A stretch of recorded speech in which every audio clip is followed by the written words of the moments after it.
Yeah, this is Dan and Ian from Bali, Indonesia. We have successfully found a Starbucks coffee shop, and so what do you say we get moving with another installment of Tropical Talk Radio in the most American way possible. Yeah, buddy, you've downloaded Tropical Talk Radio, where we talk about all things entrepreneurship, travel, and lifestyle. If you're interested in more about this program, check out tropicalmba.com. And if you sign up for our mailing list, I will personally send you 50 free podcast episodes that take you along on our journey and expose the insider story on how we started $1 million honest-to-goodness product business while we traveled the globe.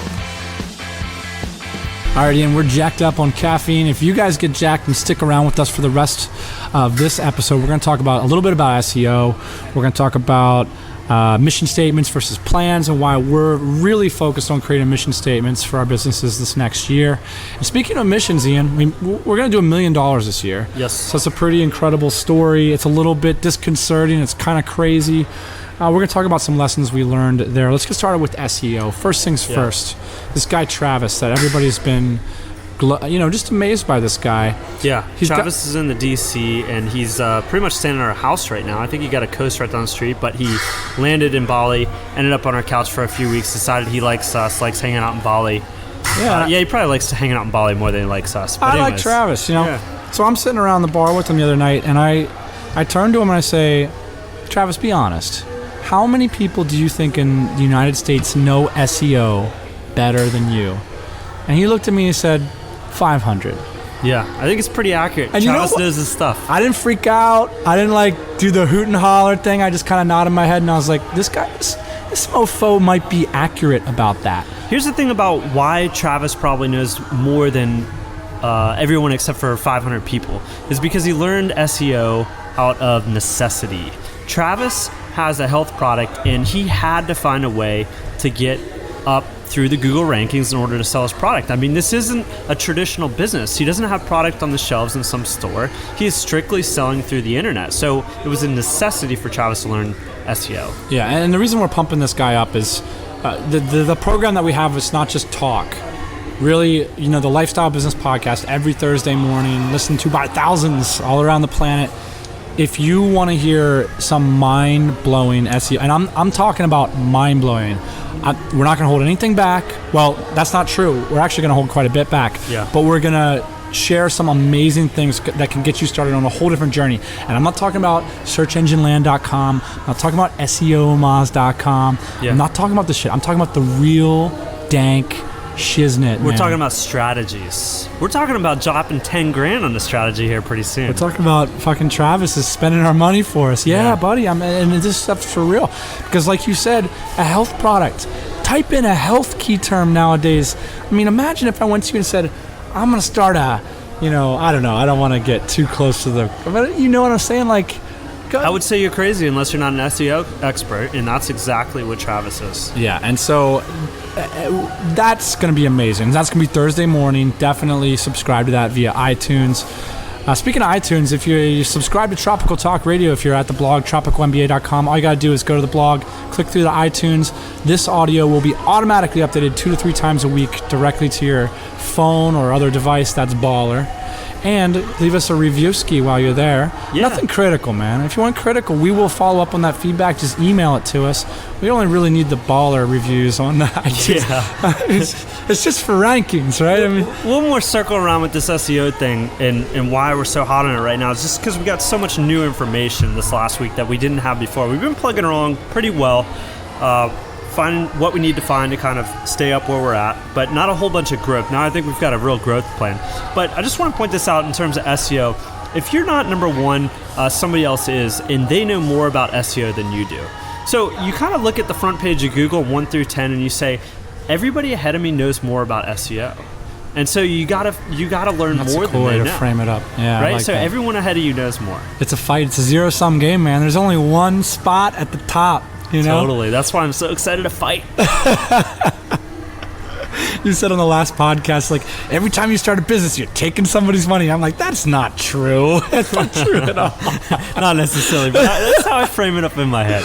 All right. So one thing about SEO that is a great quick tip is SEO is so critical to small businesses nowadays.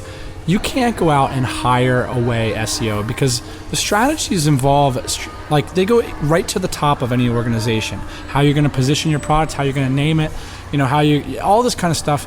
You absolutely cannot pay some bozo in India to optimize your websites. Yeah, you have to really understand it, though, and you have to hire somebody in that understands it really well too. So you and I actually don't execute on most of this stuff, but we do in a lot of ways. I mean, we put together strategic plans, we meet people like Travis, we invest in it, things like that. So, I name some of our products in our physical business. I name our products, and I do that strategically. We just don't make up names. So I know enough to do that. They got to be Googleable. They got to be rememberable. They got to be spellable. They got to be all those things. Yeah, so what's the next topic we're going to talk about here? We're going to talk about SEO still? No, I think, a couple things. So you've had kind of a moment over the last 72 hours where you've decided that it's time to write. All right, you want to get into the real shit already? A mission statement. We're only a couple minutes into the episode. You want to get into the real shit? Oh, yeah, buddy. Okay. Well, there's one thing I've been a little bit bad about, Ian. I can be a bit distant to the employees because I'm very busy with what I'm doing. I'm dedicated to, stuff I'm up to. And sometimes I can feel a little bit lame about being the manager or the daddy or whatever, the guy who's maybe even just a leader. Right. And I think I've been a little bit asleep at that wheel. And I read this blog post by Seth Godin, and he said, there's a difference between plans and missions. And he said, you're much better off setting a mission than a plan. And the reason is you always fall off the plan.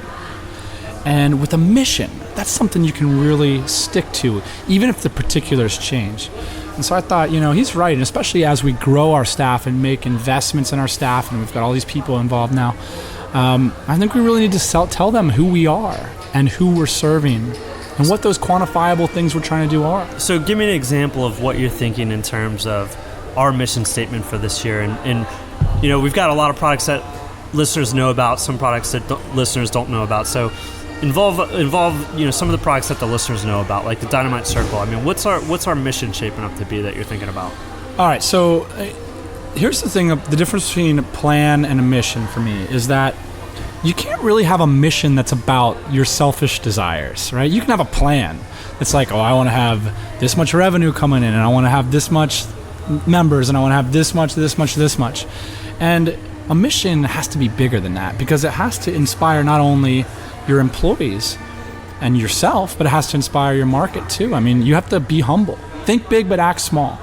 And so when we talk about pulling together these quantifiable figures, we're not talking about what our bottom line looks like. That's going to come in due time. What we're talking about is the kinds of results that we're going to achieve in our marketplace. So for me, that means, with placements, one of the things we're good at is paid internships. I want to make tons of placements. I want to get aspiring entrepreneurs on the road. If you have a laptop and a backpack and you want to hit the road, I want to help you get there. So this is the place you want to be. If you're an entrepreneur and you want to hire one of these brilliant interns for your company, as long as you're willing to give them location independence, boom, I'm your guy. If you want to make a micro multinational, grow a business, a scalable startup from your laptop, from anywhere in the globe, make $1 million a year like Ian and I, 10 times that. We've got guys in the Dynamite Circle who are doing way better than Ian and myself. Right. If you want to do that stuff, boom, we'll make you $10,000 next year. That's our goal. And that's tangible, Interesting. I want to go out there and I want to make entrepreneurs $10,000 next year for paying me jack squat. So last episode, we did a little bit of railing on internet marketers. And I think... That was evil. Yeah, that was a little bit evil. That was mean. Yeah, totally. I'm not that person. I'm not that person I was on that episode. I'm gonna make it we're back. On drugs. We're on drugs. Sorry about that. But the reason I bring that up is because you're proposing something very unselfish, and I think a lot of that talk comes from maybe railing on things that seem a bit selfish. Internet marketers that seem a bit selfish. Yeah. Right. And you're saying something that's very not selfish, I'd say, in egoless, and that is that you want to help entrepreneurs make money, really make money, not just say if you follow this program you're going to make money, but we want to put together a place where people can actually make money and come back to us and say, hey, I didn't make money. Well, that's because of Dynamite Circle. I mean, look, if you don't like hearing about the Dynamite Circle, this is not the podcast for you because it's absolutely just been a revolution for our thinking and for our personal network. Jason Calacanis said that at a certain point, ventures need to have a publishing arm. Like, you can't be Procter & Gamble and not have some kind of influence over the media or some kind of self-published media or whatever. At some point, you have to start putting your own messages out. And the same goes for recruiting of your network and of your employees. Let me give you an example. Travis comes into our life 2 weeks ago because of our recruiting and networking arm of our business. Yeah.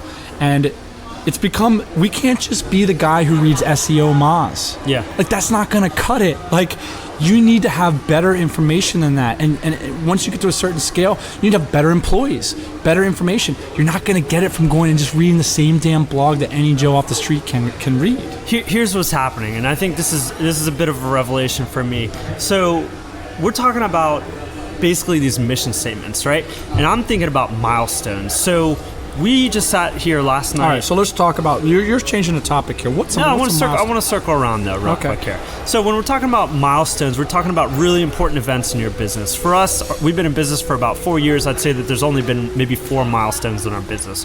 Real turning points. You bought out your investor, you started when, the business. Everything changes when the milestone comes out. That's right. It's like the Jerry Maguire moment. Exactly. Right. And so one of those milestones was when you took off to Asia. And the reason why I bring this up now is because that's the moment you stepped on that plane. You never told me that was a milestone. I'm going to tell it to you in your face right now. The moment you stepped off that plane in Asia, our network started to do something very different than 99% of the businesses, 99% of people's networks, which is we went global. Right? That was the very beginning of us now sitting in Bali with the house, people stopping by almost daily, guys like Travis stopping by almost daily and blowing our minds up with SEO tricks and tips.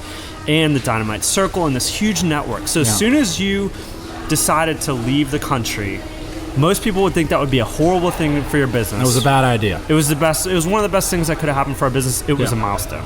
Yeah, it was a milestone. Another milestone that I think of is a lot of people know that we had an investor.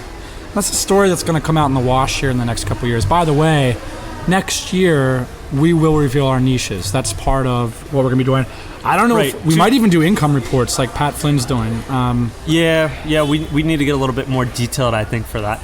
But next year is 2012. The world is ending, so why not reveal our niches? Yeah, I know. Just get them out there. Yeah. Clean the laundry a little bit. I'm into that. I think that could be cool. So the idea is here's milestones. And one of the milestones occurred in January when we bought out our third investor. So going back to last night, though, when we started talking about milestones, we both got a little bit depressed because we started to do the math. And about this time last year, we were in Bali. We were just starting to think about getting a place in Bali. But we started to think about what has actually changed since the last time we were in Bali a year ago. And we started to sit down, and there wasn't a bunch of milestones, but there was one milestone. And I bring this up to show you how infrequently milestones happen. So between last year and this year, we bought out our investor. Yeah. And so I'd say that was a big milestone. That's probably like 1 of 4 or 5 so far in our business. By the way, we're in a Starbucks in Indonesia. Indonesia is the 4th most populous nation in the world, full of beautiful, smart people. Yes. There is the 2nd largest Facebook market in the world. I think it's like for RIM, the producer of the BlackBerry, I think it's the 1st or 2nd largest market in the world. I mean, this is incredible. It's one of the largest oil producers in the world. It's an up-and-comer. You notice how stylish these Indonesians are? This is kind of a tangent, but like, Indonesians are stylish. Yeah, they're I'm taking a lot of cues. Gorgeous people. The people in Indonesia are exceptionally good-looking. They just got like a nice mix. They're kind of I don't know. It's great-looking people. Ian and I just don't fucking cut it. You know, just. One thing about Bali, though, I mean, it's nice. I think we're totally going off topic here, but it's nice. They've got a great infrastructure here in Bali. I think that's one of the things that's really appealing. Now, anybody that's familiar with Bali would be like, what the fuck is he talking about? Great infrastructure. Well, compared to most places. The road was flooded tonight. Compared to most places in Asia, I mean, it's a really good infrastructure. But you really notice that the details in the infrastructure, like today, or the lack of infrastructure. Today, I'm at Starbucks for the 2nd consecutive week. They're out of chai lattes. And she's like, maybe we'll get it next week. I'm like, oh my gosh. So the other night I went down to the D-Mart, which is right down the street from our house, and I decided I wanted some peanut M&Ms, one of my guilty pleasures. You know, I'm there's part of me that's a fat We call kid them inside. nom-noms. Right. So I went ahead and bought all the chocolate, all the peanut M&Ms. They're now gone. They Right. won't have them again for several months. Right, they had to place a phone call to Jakarta. Right. The white guy came in again and bought all the peanut M&Ms. Our projections were off. All right, so I think the lesson here is that even if you have a one-man operation, I think it's important to write a mission statement. And that mission statement is not, here's how much money I'm going to make next year, although that works. I would encourage the listeners to think outside of yourself, to think to your employees, but most importantly to your customers, and say, what do I want to supply to these people? You know, why am I doing this? It's answering that why question. You know, and for us, it's like, there's nothing in the world that I love more than hanging out with entrepreneurs and helping them, you know, pushing them forward. We met Joe and Justin from the AdSense Flippers. You know, what a revelation to meet those guys. So much fun. I want to mention them as often as possible to get as many people to follow them as possible, because I really think that they can change people's lives. Yeah, those They guys can. are starting a podcast. They're going to be coming over here. I'm looking forward to them. To meeting them. You met them in the Philippines. Yeah, they're coming here in a week. That's baller. Crazy. You know, that's it. It's the profundity of which this is purpose-driven entertainment, what we're doing right now. We could be watching a movie right now. We're trying to share what we know. And the same thing with the people that are listening to this in their cars or while they're taking a jog or whatever. They could be doing anything right now, but they're trying to change their lives. And when that spark hits, that's the most magnetic, that's the most intoxicating thing on the planet. And it's the same thing when Travis came walking into our lives, you know, a couple of weeks ago. And it's like, man, that just totally changed our business. You know, we were going about things all wrong. We were making assumptions about these new businesses we're starting. And, you know, my SEO expertise comes from 2 years ago. I haven't been doing SEO. I've been doing social media for 2 years. Yeah. And so this is just being able to meet people like that and just change the course of each other's lives. And not just like, yeah, I'm going to try to improve my diet next week, but actually making revolutions in people's lives. Not Right. just bullshit small talk that most people do all day long. One of the great things I love about Asia too, because this stuff is so hard to do. I can't do it in California. I just can't do it. Guys like Travis don't walk by my office window. They walk into my villa in Bali. Yeah. Obviously, there's a lot more pull in the villa in Bali. You just can't get this stuff done in California the same way that you can in Asia. And it's because nobody has this rigid time structure. We talk about this a lot, you know. Everybody's kind of like a free spirit over here. It's like, yeah, I just went to lunch with Travis today, ended up at Uluwatu. People have time. Yeah, people have time. People have It's time. really important to have time to build relationships. I mean, you look at some of your strong Western relationships. Some of the reasons why one of the reasons why it's really strong is because you've developed it over 15 years. Yeah. You know, but you can accelerate that here. There's no question that's a hack here in Asia. And that's, to me, the most intoxicating thing about expat lifestyle is that you are hanging out with independent, adventurous, enterprising individuals. And they have time for you. So it's like, hey, do you want to go on a trip with me to Komodo next weekend? Chances are they're going to go with you. And you're going to develop a relationship with them. And you're going to do projects together, because everybody that's an expat, or a lot of people, first off, it's a self-selecting crowd. Second off, they're in this entrepreneurial class by default. They're not working 9 to 5s in a lot of places. I mean, of course there's exceptions. Sure. But you know, I imagine that there are small subsets of people in the U.S. that might live like this, but it's just on the wholesale here. Yeah. And that's the beautiful part of it. I mean, maybe once we're, you know, have a couple $1 million in the bank or hanging out with a bunch of angel investors somewhere in California, maybe that's possible. But you can do that at a small scale here in Asia to start. I'll tell you one of the other things that I'm so drawn to about this lifestyle is I feel like you do have this amount of autonomy from the world. Like if you're a creative person, you can kind of get away from normal rigid structures, and you can come here and you can focus on those things that really interest you. Yeah. And that's part of, you know, what pumps me up so much about the lifestyle as well. I mean, as somebody, for example, who loves to work on their internet business, I can come here and I can work for 11 hours a day building out these sites that we love, and no one's going to judge me for that. No one's asking me to come to soccer practice. There's no PTA meetings. You know what I mean? Like, I am free. Yeah, Tommy, our buddy Tommy, brought something up to me, and this isn't to say this is us, but he said an LBH. Do you know what an LBH is? A loser back home. A loser back home. Yeah. Yeah, we're a bit of losers back home, right? What? No. I'm just Are saying. you accusing me of being an LBH? Whoa. I'm just saying you don't fit in, buddy. You can't go to PTA meetings. You must be a loser back home. Yeah, things were fine in California. I think part of it is this. The expat is always trying to come up with all these rationalizations and everything, but it might be just more simple. I mean, especially as entrepreneurs, we're attracted to the novel, the new. Bring me another challenge. I mean, at the most basic level, we've been living in the United States for 27 years. Yeah. And there's a lot of diversity in that country, but you step off the plane here in Bali and it's like a whole new challenge. I often think of it like this. I love that Chris Guillebeau's sketch, or that speech where he said, it costs about 35 grand to travel the world. So you could have the world or an SUV. You choose. Sure. And when you use like the home mortgage as a metaphor for this, my mind, and me and you were creative guys, we're thoughtful guys, we want to read, we want to write, we want to be involved in the world of thinking. If your brain is like a house, becoming an expat is like tacking on a sunroom to that house.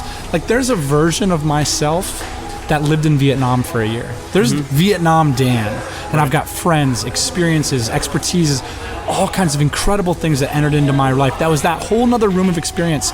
And I look back at like, did my business suffer because I did that? Did it get helped? I don't know.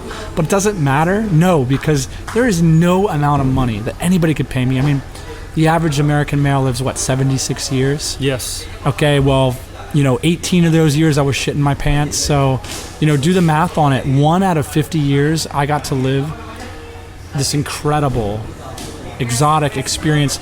And in kind of ways that have never really been available before, That's right. I mean, you're able to run your business. You're able to make money. We're the first generation that can make money from anywhere in the world. I mean, this is huge. We are on our the own beginning terms. of that. I didn't have to go and work in some Vietnamese shipyard or be an engineer over there. Right. I was writing, focused on my passion. So I got to keep a part of my constitution, but part of myself became this Vietnam Dan, where I felt I chose my battles. I didn't have to live like a Vietnamese guy. I lived like what I wanted to live. I chose the things that I loved. The adventure of it, the motorcycles, the food, the culture, the people. Those are the things that I was very fascinated by. It's just, not $1 million would take that over. Not $1 million, man. And it's intoxicating. And I'm one of the things when we talk about 2012 mission statement, there's going to be a lot more location in that independence. Absolutely, because we can, and it's so important to us personally and also to our network and now to our company. I mean, it's really important to our company. It's become part of our culture that we do this. So I'm really looking forward to setting my mission statement, because it's going to be a little bit different than your mission statement, because we've got a lot of different kind of arms to this company. So it's important that we set a couple different mission statements. All right, so it's Monday morning now. We're going to circle back on Wednesday. We're going to read those mission statements on the air. What do you think? Yeah, buddy. And I think one thing we might want to consider too is reading to people our dream lines, which are going to be separate from our mission statements. And it's kind of a personal thing, but I think it could be cool for So dream lines, for those of you who don't know, if you haven't read the 4-Hour Work Week, doing those things in which you want most in life, we always say that the most difficult thing is definition, but it's also the most important thing. And that's part of what a mission statement is about too. It's about defining the DNA of your company. What is your company doing? Why are you here? The dream line is a way to do that for yourself. Not to make it vague, not to make it fuzzy. This is exactly what I want, and this is exactly what it costs. And here's something interesting about these dream lines. I think what happens to us is that we try to be creative all the time. Well, it's very tiring to be creative all the time, and I don't think you're exceptionally good at being creative all the time, but I do think that you can be creative some of the time. And so when you are creative, I think it's important to set these mission statements. I think it's important to set these dream lines, and then when you're not feeling creative, to kind of crank on those and to kind of work up to those. Right. So if you're one of those people who desires to wake up every morning and just do whatever's on your mind or whatever, to me, that's always the sign of somebody who really hates what they're doing with their lives. Because you see people who are highly engaged and they're flowing or whatever, they're success oriented. They want discipline. Yes. Because the most creative people, they have they utilize discipline so that they can focus their creativity. So like you said, Sebastian Marshall says it takes extra glucose to make decisions. So if you're making decisions about the kind of coffee you're having in the morning or what kind of blog posts you're writing every day, you're not going to be able to focus that creativity on the shit that really makes a difference. Yeah, we have wet dreams about being scheduled out. How ridiculous is that to a lot of people? But it's true. And scheduled out just means like absolutely, dedicated to a bunch of meetings and like this is how I'm going to be spending my days. And Right. And so setting that vision, setting that mission statement, setting that dream line in advance, and then meeting it, looking back, saying, look at all the things I accomplished. All right, and I did it because I had discipline. So this is a radio call. This is Tropical Talk Radio. If you've got a question that you'd like us to address on this program, we're publishing 2 to 3 times a week. We will get to it. Email me, Dan, at tropicalmba.com. Ian and I will answer your question. Thank you for listening to Tropical Talk Radio. We also have a phone number. You can leave us a voicemail.